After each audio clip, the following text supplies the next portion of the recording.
Soal penerbangan aja, ya. Tidak ada yang lain misalkan ada pemberian.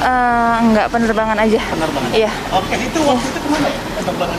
Rutenya banyak banget soalnya. Berapa kali ya? Beberapa kali.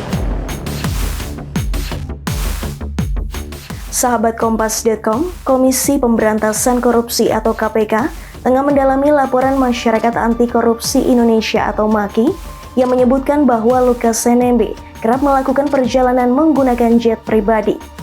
KPK akhirnya memeriksa seorang saksi yakni pramugari PT RDG Airlines, Tamara Anggraini. RDG Airlines sendiri merupakan perusahaan yang bergerak di bidang penyewaan pesawat jet pribadi, penyewaan pesawat kargo, manajemen dan layanan pesawat, dan juga evakuasi medis menggunakan pesawat.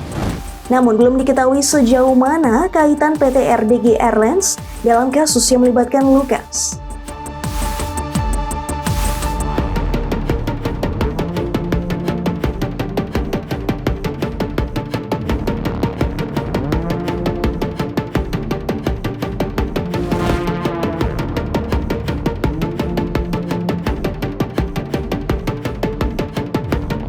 Usai menjalani pemeriksaan, pramugari dari PT RDG Airlines, Tamara Anggraini, enggan berbicara banyak. Ia hanya menyampaikan bahwa penyidik KPK hanya menanyakan soal penerbangan yang melibatkan Lukas NMB. Tamara juga mengaku tidak ingat persis berapa kali Lukas terbang dengan maskapai penerbangan tempat ia bekerja. Soal penerbangan aja, ya. Tidak ada yang lain misalkan ada pemberian.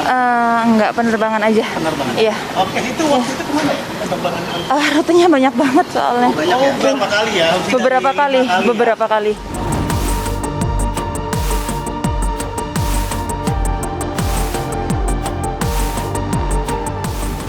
Hingga kini, kondisi kesehatan Lukas NMB disebut belum stabil. Tim medis yang selama ini memantau kondisi kesehatan Lukas bahkan menyiagakan beberapa peralatan medis hingga mobil ambulans untuk berjaga-jaga. Menurut dokter pribadi Lukas NMB, Anton Mote, kondisi kesehatan pasiennya belum stabil lantaran ikut memantau pemberitaan kasusnya.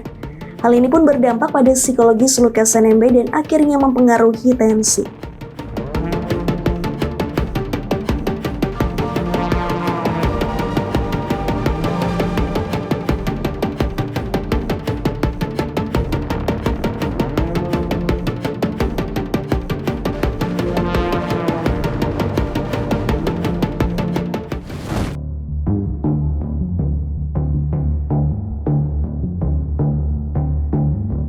Tak dipungkiri, kondisi kesehatan Lukas yang tak kunjung stabil ini berpengaruh pada proses penyidikan kasus dugaan korupsi yang tengah didalami KPK.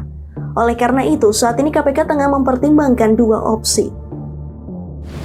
Pertama, yakni penjemputan paksa dengan risiko bisa menimbulkan kekacauan di tanah Papua. Opsi kedua, yakni dengan upaya persuasif. Meski begitu, hingga kini KPK masih melakukan opsi kedua, yakni upaya persuasif.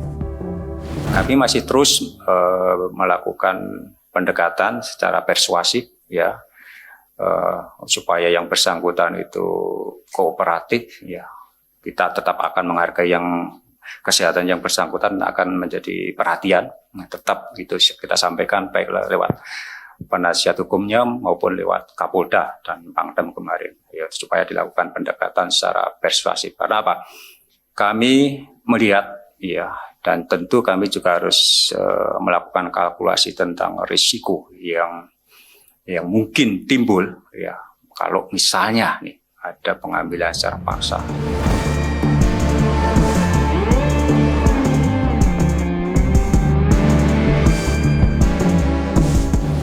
Lukas NMB juga menjadi sorotan lantaran besarnya nominal uang dugaan korupsi. Dugaan korupsi yang melibatkan Lukas NMB totalnya bukan hanya 1 miliar rupiah. Merujuk temuan Pusat Pelaporan dan Analisis Transaksi Keuangan atau PPATK, uang tak wajar yang dimiliki Lukas NMB totalnya mencapai ratusan miliar rupiah. Sebenarnya, temuan PPATK ini telah dijelaskan kuasa hukum Lukas NMB Stefanus Roy Rening. Stefanus sempat menyebut bahwa kliennya itu memiliki sumber dana usaha dari tambang emas yang dipakai untuk kebutuhannya. Namun jawaban Stefanus itu lagi-lagi menuai tanda tanya lantaran berdasarkan pengecekan pada situs ESDM, Lukas NMB tidak memiliki tambang emas.